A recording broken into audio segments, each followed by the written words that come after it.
சாந்தி, இன்றைய முரளி 1 ஜனவரி 2025. Happy new year.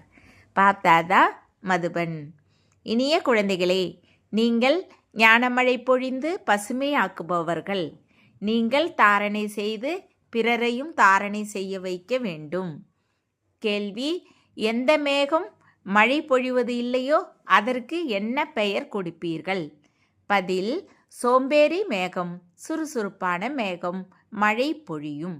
ஒருவேளை தாரணை செய்தால் பொழியாமல் இருக்க முடியாது.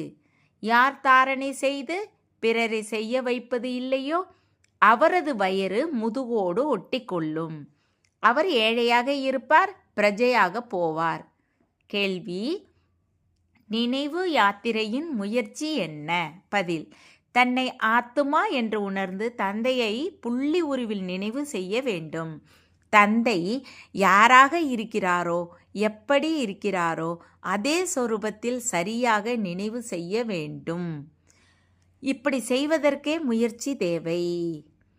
பாடல்: பிரியமானவரோடு இருப்பவருக்கு ஞான மழை. ஓம் சாந்தி. கடலுக்கு மேலே மேகங்கள் இருப்பதால் மேகங்களின் தந்தையாக கடல் இருக்கிறது. எந்த மேகம் கடலோடு இருக்குமோ அதுவே மழை பொழியும். அந்த மேகமும் தண்ணீரை நிறைத்து பிறகு பொழிகிறது. நீங்களும் நிறைப்பதற்காக கடலிடம் வருகிறீர்கள். கடலின் குழந்தைகள் மேகங்களாக இருக்கின்றன. அது நல்ல தண்ணீரை உறிஞ்சி எடுத்துக்கொள்கிறது. இப்போது மேகங்களும் அநேக விதங்களில் இருக்கின்றன. சில மிக நன்றாக பொழிந்து வெள்ளத்தை ஏற்படுத்துகின்றன, சில குறைவாக பொழிகின்றன. உங்களிலும் நம்பர்வார் இருக்கிறீர்கள். யார் மிக நன்றாக பொழிவாரோ அவரது பெயர் பாடப்படுகிறது. அப்படி நன்றாக மழை பொழிந்தால் மனிதர்கள் மகிழ்ச்சி அடைகிறார்கள். இங்கும் அப்படித்தான். யார் நன்றாக பொழிவார்களோ அவர்களுக்கு பாராட்டு கிடைக்கிறது. யார் பொழிவதில்லையோ அவரது உள்ளம் சோம்பலாக இருக்கிறது, வயிறு நிறைவது இல்லை. முழுமையாக தாரணை ஏற்படாததால் வயிறு முதுகோடு ஒட்டிக்கொள்கிறது. பஞ்சம் வரும்போது மனிதர்களின் வயிறு முதுகோடு ஒட்டிக்கொள்கிறது. இங்கும் தாரணை செய்து பிறரை தாரணை செய்ய வைக்கவில்லை என்றால் வயிறு முதுகோடு ஒட்டிக்கொள்ளும். நன்றாக பொழிபவர்கள் சென்று ராஜா ராணி ஆவார்கள். பொழியாதவர்கள் ஏழைகள் ஆவார்கள். ஏழையின் வயிறு முதுகோடு ஒட்டி இருக்கும். அதனால் குழந்தைகள் மிக நன்றாக தாரணை செய்ய வேண்டும். இதிலும் ஆத்மா பரமாத்மாவின் ஞானம் எவ்வளவு எளிதாக இருக்கிறது.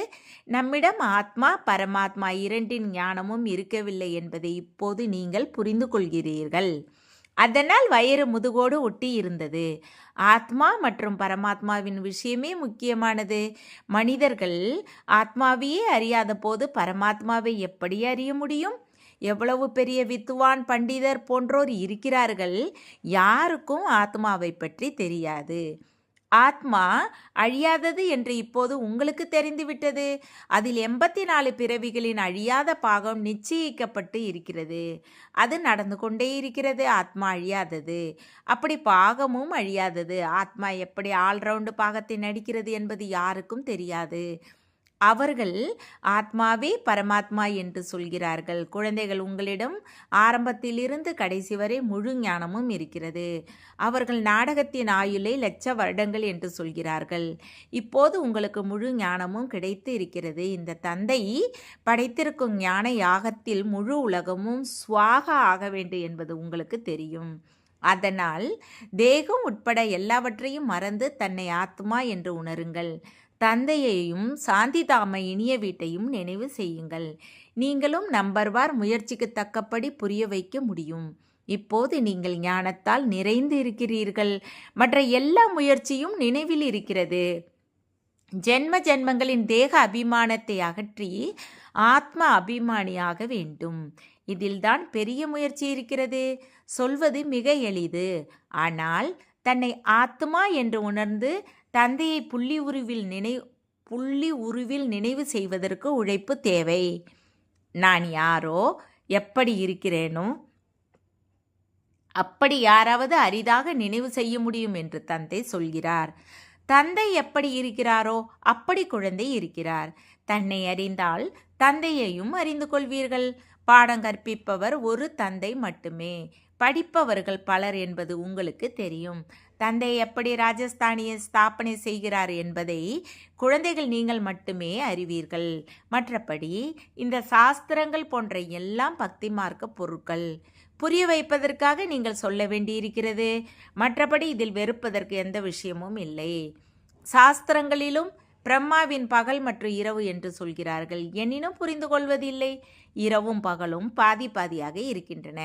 ஏணியில் எவ்வளவு எளிதாக புரிய வைக்கலாம். பகவான் பெரிய சக்திசாலியாக இருக்கிறார். அவர் எதை வேண்டுமானாலும் செய்ய முடியும் என்று மனிதர்கள் நினைக்கிறார்கள். ஆனால் நானும் நாடகத்தின் பந்தனத்தில் கட்டப்பட்டிருக்கிறேன் என்று தந்தை சொல்கிறார். பாரதத்திற்கு எவ்வளவு ஆபத்துகள் வந்து கொண்டு இருக்கின்றன. இருந்தும் நான் அடிக்கடி வருகிறேனா என்று எனது பாகத்திற்கு லிமிட் இருக்கிறது. எப்போது முழுமையாக துக்கம் ஏற்படுமோ அப்போது நான் எனது நேரத்தில் வருகிறேன். அதில் ஒரு நொடி கூட மாற்றம் இருக்காது. நாடகத்தில் ஒவ்வொருவருக்கும் அக்யூரேட் பாகம் நிச்சயிக்கப்பட்டு இருக்கிறது. இது மிக உயர்ந்த தந்தையின் அவதாரம். பிறகு குறைந்த சக்தி உள்ள எல்லோரும் நம்பர்வார் வருகிறார்கள். குழந்தைகள், உங்களுக்கு இப்போது தந்தையிடமிருந்து ஞானம் கிடைத்திருக்கிறது. அதனால் நீங்கள் உலகின் எஜமானர்கள் ஆகிறீர்கள். உங்களிடம் சக்தி முழு வேகத்தில் வருகிறது. முயற்சி செய்து நீங்கள் தமோ பிரதானத்திலிருந்து சதோ பிரதானமாக மாறுகிறீர்கள். பிறருக்கு பாகமே இல்லை. முக்கியமானது நாடகம். அதன் ஞானம் இப்போது உங்களுக்கு கிடைக்கிறது. மற்ற எல்லா பொருட்கள் அவற்றை இந்த கண்களால் பார்க்க முடியும். தந்தை உலகின் அதிசயமாக இருக்கிறார். அவர் பிறகு சொர்க்கத்தை படைக்கிறார். அதே ஹெவன் பாரடைஸ் என்று சொல்கிறார்கள். அதற்கு எவ்வளவு புகழ் இருக்கிறது. தந்தைக்கும் அவரது படைப்பிற்கும் பெரிய புகழ் இருக்கிறது. மிக உயர்ந்தவர் பகவான். மிக உயர்ந்த சொர்க்கத்தை அவர் எப்படி ஸ்தாபனை செய்கிறார் என்பதை பற்றி யாருக்கும் எதுவும் தெரியாது. இனிமேலும் இனிமையான குழந்தைகள், நீங்களும் நம்பர்வார் முயற்சிக்கு தக்கபடி அறிந்து இருக்கிறீர்கள். அதன்படியே பதவி பெறுகிறீர்கள். யார் முயற்சி செய்தாலும் அவர்கள் நாடகத்தின்படியே செய்கிறார்கள். முயற்சி இல்லாமல் எதுவும் கிடைக்காது. கர்மம் செய்யாமல் ஒரு நொடி கூட இருக்க முடியாது. அந்த அட்யோகி பிராணயாமம் செய்து அப்படியே ஜடம் ஆகிறார். உள்ளே இருக்கிறார். அவர் மீது மண் படுகிறது. மண்ணில் தண்ணீர் படும் பொழுது புல் முளைக்கிறது. ஆனால் அதனால் எந்த லாபமும் இல்லை. எவ்வளவு நாள் அப்படி அமர்ந்து இருப்பார்கள்? கர்மத்தை நிச்சயம் செய்ய வேண்டும். யாரும் கர்ம சந்நியாசியாக முடியாது. அவர்கள் உணவு போன்றவற்றை தயாரிப்பது இல்லை. அதனால் கர்ம சந்நியாசி என்று சொல்கிறார்கள். இப்படியும் அவர்களுக்கு நாடகத்தில் பாகம் இருக்கிறது. இந்த துறவர மார்க்கத்தை சேர்ந்தவர்கள் இல்லை என்றால் பாரதத்திற்கு என்ன நிலை ஏற்பட்டு இருக்கும்? பாரதம் நம்பர் 1 பியூராக இருந்தது. தந்தை முதலில் பியூரிட்டியை ஸ்தாபனை செய்கிறார். அதன் பிறகு அரை கல்பத்திற்கு தொடர்கிறது. உண்மையில் சத்தியுகத்தில் ஒரு தர்மம், ஒரு ராஜ்யம் இருந்தது. ஒரு தேவராஜ்யம் இப்போது மீண்டும் ஸ்தாபனை ஆகி கொண்டு இருக்கிறது. மீண்டும் ராஜ்ய பாக்கியத்தை பெறுங்கள் என்று நல்ல நல்ல ஸ்லோகங்களை உருவாக்கி மனிதர்களை எழுப்ப வேண்டும். இப்போது நீங்கள் எவ்வளவு நல்லபடியாக புரிந்து கொள்கிறீர்கள். ஸ்ரீ கிருஷ்ணரை ஷாம் சுந்தர் என்று சொல்கிறார்கள் என்பது இப்போது உங்களுக்கு தெரியும். இந்த காலத்தில் அதிகமானோர் இப்படிப்பட்ட பெயர்களை வைக்கிறார்கள். ஸ்ரீ கிருஷ்ணரோடு போட்டி போடுகிறார்கள். பதித்த அரசர்கள் எப்படி பாவன அரசர்களின் முன்னால் தலை வணங்குகிறார்கள் என்பது குழந்தைகள் உங்களுக்கு தெரியும். எனினும் அவர்களை அறியவில்லை. யார் பூஜைக்கு உரியவராக இருந்தாரோ அவரே பிறகு பூஜாரி ஆகிறார் என்பது குழந்தைகள் உங்களுக்கு தெரியும். இப்போது உங்கள் புத்தியில் முழு சக்கரமும் இருக்கிறது. இதில் நினைவு இருந்தாலும் மனநிலை மிக நன்றாக இருக்கும். எனினும் மாயா சிந்தனை செய்ய விடுவது இல்லை, மறக்க வைக்கிறது. சதா மகிழ்ச்சியாக இருந்தால் உங்களை தேவர்கள் என்று சொல்லலாம். லட்சுமி நாராயணரின் சித்திரத்தை பார்த்து எவ்வளவு மகிழ்ச்சி அடைகிறார்கள். ராதா கிருஷ்ணரையோ அல்லது ராமர் போன்றோரையோ பார்த்து அவ்வளவு மகிழ்ச்சி அடைவது இல்லை. ஏன் என்றால் ஸ்ரீ கிருஷ்ணரை பற்றி சாஸ்திரங்களில் பிரச்சனையான விஷயங்களை எழுதி வைத்து இருக்கிறார்கள். இந்த பாபா ஸ்ரீ நாராயணர் ஆகிறார். பாபா இந்த லட்சுமி நாராயணரின் சித்திரத்தை பார்த்து மகிழ்ச்சி அடைகிறார். குழந்தைகளும் அப்படி புரிந்து கொள்ள வேண்டும். பாக்கி எவ்வளவு காலம் இந்த பழைய சரீரத்தில் இருப்போம், பிறகு சென்று பிரின்ஸ் ஆவோம் என்று குறிக்கோள் இருக்கிறது. இதுவும் உங்களுக்கு மட்டுமே தெரியும். மகிழ்ச்சியில் எவ்வளவு நெகிழ்ந்து போக வேண்டும். எந்த அளவு படிப்பீர்களோ அந்த அளவு உயர்ந்த பதவி பெறுவீர்கள். படிக்கவில்லை என்றால் என்ன பதவி கிடைக்கும்? உலகின் மகாராஜா மகாராணி எங்கே? செல்வந்தர் எங்கே, பிரஜைகளின் வேலைக்காரர்கள் எங்கே? பாடம் ஒன்றே. மன்மனா பவ மத்யாஜி பவ. அப்பா ஆஸ்தி, நினைவு மற்றும் சேவை, அவ்வளவுதான். இவருக்கு எவ்வளவு மகிழ்ச்சி ஏற்பட்டது. இவருக்கு அல்லாஹ் கிடைத்தார், மற்ற எல்லாவற்றையும் கொடுத்து விட்டார். எவ்வளவு பெரிய லாட்டரி கிடைத்து விட்டது. வேறு என்ன வேண்டும்? அதனால் குழந்தைகள் மனதில் ஏன் மகிழ்ச்சி இருக்கக்கூடாது? அதனால் அப்படிப்பட்ட டிரான்ஸ்லேட் சித்திரத்தை அனைவருக்காகவும் உருவாக்க வேண்டும். அதை பார்த்து குழந்தைகள் மகிழ்ச்சி அடைந்து கொண்டே இருக்க வேண்டும் என்று பாப்தாதா சொல்கிறார். சிவபாபா பிரம்மா மூலமாக நமக்கு இந்த ஆஸ்தியை கொடுக்கிறார். மனிதர்களுக்கு எதுவும் தெரியாது, முற்றிலும் தாழ்ந்த புத்தியோடு இருக்கிறார்கள். இப்போது நீங்கள் தாழ்ந்த புத்தியிலிருந்து சுத்த புத்தியாக மாறிக்கொண்டு இருக்கிறீர்கள். எல்லாவற்றையும் அறிந்து கொண்டீர்கள். வேறு எதையும் படிப்பதற்கு அவசியமே இல்லை. இந்த படிப்பால் உங்களுக்கு உலகின் அரச பாக்கியம் கிடைக்கிறது. அதனால் தந்தையை ஞானம் நிறைந்தவர் என்று சொல்கிறார்கள். அவர் ஒவ்வொருவர் உள்ளத்தையும் அறிந்து இருக்கிறார் என்று மனிதர்கள் நினைக்கிறார்கள். எனினும் தந்தையோ ஞானத்தை கொடுக்கிறார். இன்னார் படிக்கிறார் என்பதை தந்தை புரிந்து கொள்ள முடியும். மற்றபடி நாள் முழுவதும் இவரது புத்தியில் என்ன ஓடுகிறது என்பதை ஒன்றும் அமர்ந்து பார்க்க மாட்டார். இது அதிசய ஞானமாக இருக்கிறது. தந்தையை ஞான கடல், சுக சாந்தியின் கடல் என்று சொல்கிறார்கள். நீங்களும் இப்போது மாஸ்டர் ஞான கடல் ஆகிறீர்கள். பிறகு இந்த டைட்டில் போய்விடும். பிறகு அனைத்து குணங்களும் நிறைந்து 16 கலைகள் நிறைந்தவர் ஆவீர்கள். இதுதான் மனிதரின் உயர்ந்த பதவி. இந்த நேரம் இருப்பது ஈஸ்வரிய பதவி. இவை எவ்வளவு புரிந்து கொள்ளும், புரிய வைக்கும் விஷயங்களாக இருக்கின்றன. லட்சுமி நாராயணரின் சித்திரத்தை பார்த்து அதிக மகிழ்ச்சி ஏற்பட வேண்டும். இப்போது நாம் உலகின் எஜமானர்களாக வேண்டும். ஞானத்தால் எல்லா குணங்களும் வருகின்றன. நமது குறிக்கோளை பார்த்தவுடன் புத்துணர்வு வருகிறது. அதனால் இந்த லட்சுமி நாராயணரின் சித்திரம் ஒவ்வொருவரிடமும் இருக்க வேண்டும் என்று பாபா சொல்கிறார். இந்த சித்திரம் உள்ளத்தில் அன்பை அதிகரிக்கிறது. இந்த மரண உலகில் இது கடைசி பிறவி, அவ்வளவுதான். பிறகு நாம் அமரலோகத்திற்கு சென்று இப்படி ஆவோம் என்பது உள்ளத்தில் தோன்றுகிறது. தத்துவம் அப்படியே ஆவீர்கள் நீங்களும். அதற்காக ஆத்மா பரமாத்மா ஆகும் என்பது கிடையாது. இந்த முழு ஞானமும் புத்தியில் அமர வேண்டும். எப்போது நீங்கள் யாருக்கு புரிய வைத்தாலும் நாங்கள் ஒருபோதும் யாரிடமும் பிச்சை எடுப்பதில்லை என்று சொல்லுங்கள். பிரஜா பிதா பிரம்மாவிற்கு அதிக குழந்தைகள் இருக்கிறார்கள். நாங்கள் எங்கள் உடல், மனம், செல்வத்தின் மூலமாக சேவை செய்கிறோம் என்று சொல்லுங்கள். பிராமணர்கள் தமது வருமானத்தை கொண்டே யாகத்தை நடத்துகிறார்கள். சூத்திரர்களின் பைசாவை பயன்படுத்த முடியாது. எண்ணற்ற குழந்தைகள் இருக்கிறார்கள். நாம் எந்த அளவு உடல், மனம், செல்வத்தால் சேவை செய்வோமோ, சரண்டராவோமோ, அந்த அளவு பதவி பெறுவோம் என்பது அவர்களுக்கு தெரியும். தந்தை விதை போட்டதால் அவர் இந்த லட்சுமி நாராயணர் ஆகிறார் என்பது தெரியும். பைசா இங்கே வேலைக்கு வரப்போவது இல்லை. அதை ஏன் இந்த காரியத்திற்கு பயன்படுத்தக்கூடாது? பிறகு சரண்டர் ஆனவர்கள் பட்டினியில் சாகிறார்களா என்ன? அதிக பராமரிப்பு கிடைத்து கொண்டு இருக்கிறது. பாபாவிற்கு எவ்வளவு பராமரிப்பு கிடைத்து கொண்டு இருக்கிறது? இவர் சிவபாபாவின் ரத்தமாக இருக்கிறார்.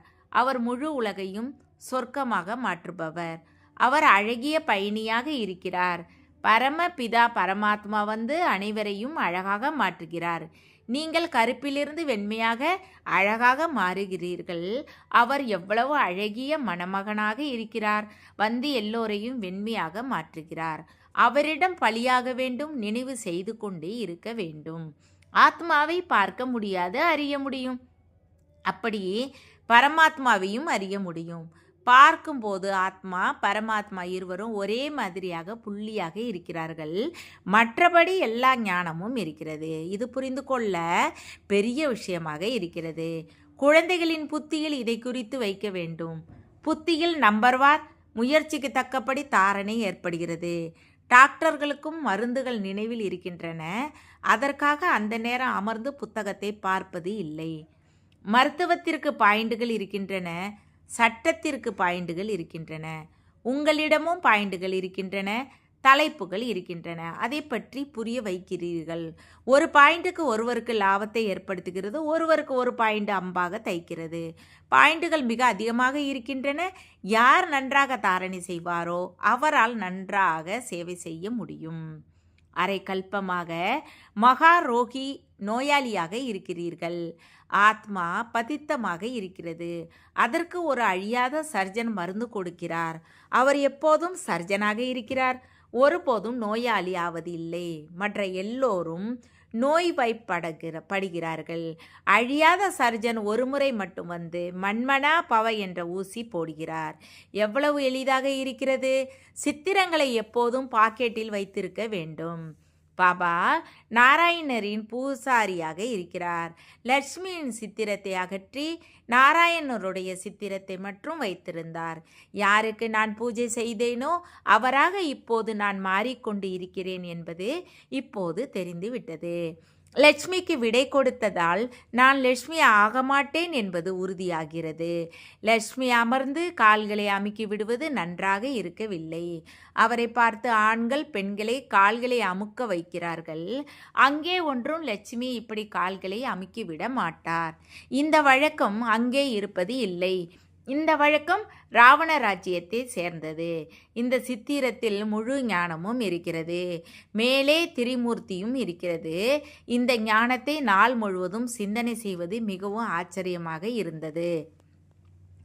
பாரதம் இப்போது சொர்க்கமாக மாறிக்கொண்டு இருக்கிறது. எவ்வளவு நல்ல விளக்கமாக இருக்கிறது! இது மனிதர்களின் புத்தியில் ஏன் அமரவில்லை என்பது தெரியவில்லை. மிக நன்றாக நெருப்பு பிடிக்கும். உலகத்திற்கு நெருப்பு பிடிக்க வேண்டும். ராவண ராஜ்யம் நிச்சயம் அழிய வேண்டும். யாகத்திற்கும் பவித்திர பிராமணர்கள் தேவை. உலகம் முழுவதும் பிருட்டியை கொண்டு வர இது மிக பெரிய யாகம். அந்த பிராமணர்களும் பிரம்மாவின் குழந்தைகள் என்று சொல்கிறார்கள். எனினும் அவர்கள் வயிற்று வம்சாவளிகள். பிரம்மாவின் குழந்தைகள் பவித்திர வாய் வம்சாவளியினராக இருந்தார்கள். அதனால் அவர்களுக்கு இதை புரிய வைக்க வேண்டும். நல்லது. இனிமையிலும் இனிமையாக காணாமல் போய் கண்டெடுக்கப்பட்ட செல்ல குழந்தைகளுக்கு தாய் தந்தை பாப்தாதாவின் அன்பு நினைவுகள் மற்றும் காலை வணக்கம். ஆன்மீக குழந்தைகளுக்கு ஆன்மீக தந்தையின் நமஸ்தே. ஆன்மீக தந்தைக்கு ஆன்மீக குழந்தைகளின் அன்பு நினைவுகள் மற்றும் நமஸ்தே. தாரணைக்கான முக்கிய சார 1. சுத்த புத்தி உடையவராகி அதிசய ஞானத்தை தாரணை செய்து தந்தைக்கு சமமாக மாஸ்டர் ஞான கடலாக வேண்டும். ஞானத்தால் அனைத்து குணங்களையும் தனக்குள் தாரணை செய்ய வேண்டும். 2. தந்தை எப்படி உடல் மனம் செல்வத்தை சேவைக்கு கொடுத்து சரண்டரானாரோ அப்படி தந்தைக்கு சமமாக உங்கள் அனைத்தையும் ஈஸ்வரிய சேவையில் பயன்படுத்த வேண்டும். சதா புத்துணர்வோடு இருப்பதற்கு குறிக்கோளின் சித்திரத்தை கூடவே வைத்திருக்க வேண்டும். வரதானம்: ஒரே ரசனை ஸ்திதியின் மூலமாக சதா ஒரு தந்தையை பின்பற்றும் மகிழ்ச்சியானவர் ஆகுக. குழந்தைகள், உங்களுக்கு பிரம்மபாபாவின் ஜீவன் அக்யூரேட் கம்ப்யூட்டராக இருக்கிறது. எப்படி இந்த காலத்தில் கம்ப்யூட்டரில் ஒவ்வொரு கேள்விக்கும் பதிலை கேட்கிறார்களோ அப்படி மனதில் எப்போதும் என்ன கேள்வி எழுந்தாலும் ஏன், என்ன, எப்படி என்பதற்கு பதிலாக பிரம்மபாபாவின் ஜீவன் வடிவ கம்ப்யூட்டரில் பாருங்கள். ஏன் மற்றும் என்ன என்ற கேள்விகள் இப்படியே என்று மாறிவிடும். கேள்வியோடு இருப்பதற்கு பதிலாக மகிழ்ச்சியாக இருப்பீர்கள். மகிழ்ச்சியாக இருப்பவர் என்றால் ஒரே ரசனை ஸ்திதியில் ஒரே தந்தையை பின்பற்றுபவர். ஸ்லோகன்: ஆன்மீக சக்தியின் ஆதாரத்தில் சதா ஆரோக்கியமாக இருக்கும் அனுபவம் செய்யுங்கள். விசேஷ குறிப்பு: அனைத்து பிராமண குழந்தைகளும் 2025 ஜனவரி 1 to 31 வரை விசேஷமாக அகநோக்க குகையில் அமர்ந்து யோக தவம் செய்து முழு உலகத்திற்கும் உங்கள் சக்திசாலி மனதால் விசேஷ சகாஸ் கொடுக்கும் சேவை செய்யுங்கள். இந்த லட்சியத்தோடு இந்த மாதம் பத்திர புஷ்பத்தில் எந்த அவ்வியக்து சைகைகள் அனுப்பப்பட்டதோ அவை முழு ஜனவரி மாத முரளியிலும் கீழே எழுதப்படுகின்றன. நீங்கள் எல்லோரும் இந்த பாயிண்டுகள் மீது விசேஷ சிந்தனைகள் செய்து மன சேவையின் அனுபவி ஆகுங்கள். உங்கள் சக்திசாலி மனதின் மூலமாக சகாஸ் கொடுக்கும் சேவை செய்யுங்கள். நீங்கள் அமைதி தூதுவ குழந்தைகள்.